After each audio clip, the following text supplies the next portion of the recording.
Continuing coverage now on Enbridge's plan to bring more tar sands oil through Wisconsin. If completed, it will move more petroleum through the state than the highly controversial Keystone XL pipeline. Opponents of the idea fear the damage and cost to clean up an oil spill would bring with it. News 3 reporter Dave Delosier has been looking into the proposal. He joins us now in the News Center. Dave? Yeah, Eric, you know, proponents to this point to the energy independence that it could bring to this country. And as you said, opponents are looking at the history of Enbridge Energy and the cost the spill could carry in terms of damage to the environment and millions needed to clean it up.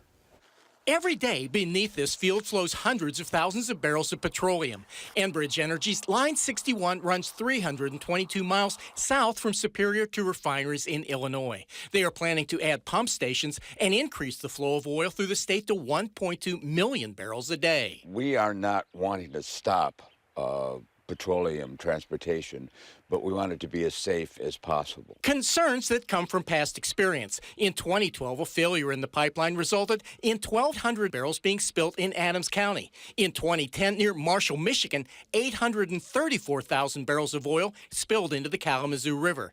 It took 4 years and more than $1 billion to clean it up. Our choices of what we can do to address those concerns is very limited. That's because the interstate movement of oil is controlled by the federal government. So while Dane County can't stop the project, they are seeking to limit the risk. One of the concerns that's been raised that if we cannot apply conditions that address concerns about preventing spills, then there should be some sort of assurance that there are resources available to pay for a spill should it occur, and that would come in the form of some type of bonding or insurance. What they call worst case scenario, we don't know what that is.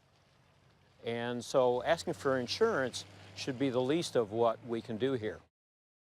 The Enbridge pipeline is just one of a few topics at the county meeting tonight. The Zoning and Land Regulation Committee will meet at 7 at the City and County Building in room 201. The Enbridge item is expected to be discussed around 8 tonight. Now, earlier this morning, we reached out to Enbridge Energy for comment on this story, but Eric and Michelle, at this point, they haven't responded to our request. Well, it'd be nice to hear from them, considering what was just said there. Dave, thank you very much. You bet.